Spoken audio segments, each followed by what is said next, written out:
First of all, Kedar, a big congratulations from Team Businessworld on winning the award. Do tell us as to what your thoughts are. What does this award mean to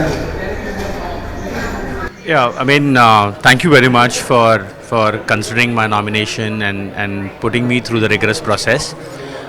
Before I talk about how I feel, I would just want to talk about the process. I think the process was really well thought out. I like the way we went about putting up the whole achievements, what we have done over the decade, and then sharp questions that were asked. I felt the whole jury discussion was very, very interesting. It made me reflect on the good and the bad times that I have gone through in the past about a decade. So kudos to the team on the entire process. I feel very, very privileged in being featured in this list. It's a prestigious list and very, very coveted. A lot of extremely talented people who would have given in a lot of effort. So yeah, I'm grateful to be in this list. I would like to thank my entire team. I think they deserve this. I am just the face of it. They are the ones who have done all the work. A lot of mentors have gone in making me who I am today. My professional journey is because of all my mentors and the great opportunity that my managers and my super managers have been able to entrust on me. And I think there is a big element of family which goes in, and so nothing is possible without great support from family. So yeah, I mean, thanks to my family for being there with me and standing by me.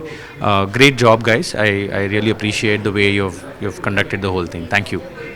Kedar, if you look at 2020, the initial months, they began on a sir थोड़ा पीछे दीजिए.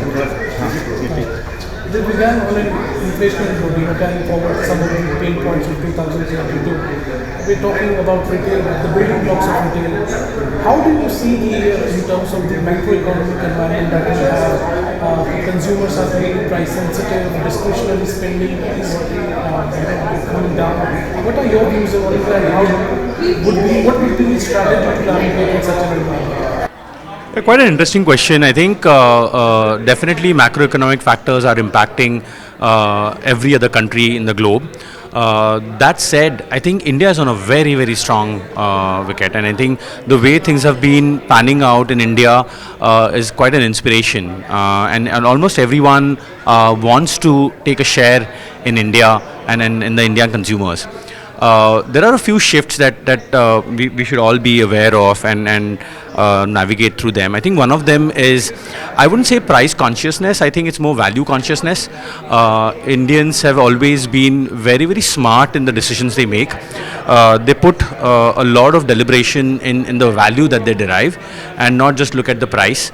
So how do you kind of make sure that your price value equation is continuing to favor is one big thing. The other is for brands to be very, very cautious about frivolous consumerism that you end up driving.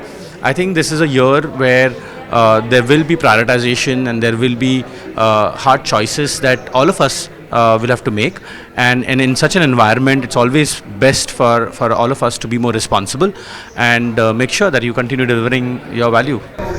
Now, in an environment where, as you mentioned, that consumer preferences are changing, as a marketing head, what's your strategy to keep pace with these changing preferences and this dynamic?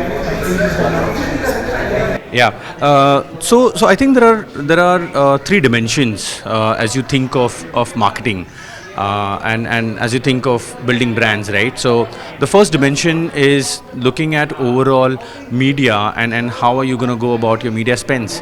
One would always want to make your media spends more efficient, and irrespective of the macro factors changing, you need to make those hard choices.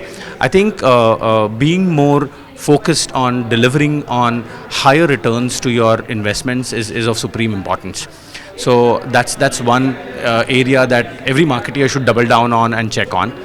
The second area that one should be careful about is how do you position your brand.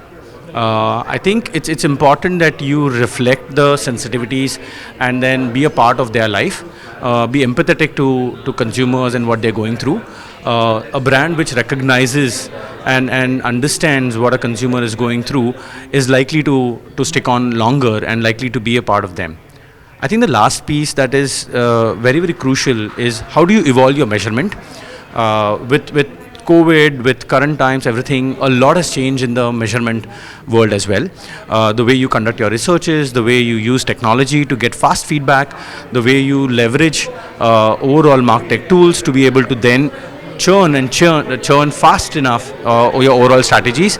It's no more a world where you put an input and wait for like 6 months or 3 months or a campaign to get over and then say whether it worked or not. You need to move in a measurement zone which is almost on a day-to-day basis, especially if you are in a retail environment. So I think these are the three things that a marketeer would probably be cautious about as they navigate through this. So Kedar, we have seen a rebound in in-store shopping experiences in some sectors. Now, if I have to ask you that from on the online stores or e-commerce in general, what would be some of those technological investments that platforms should look at to create that online seamless experience for customers, shopping experience?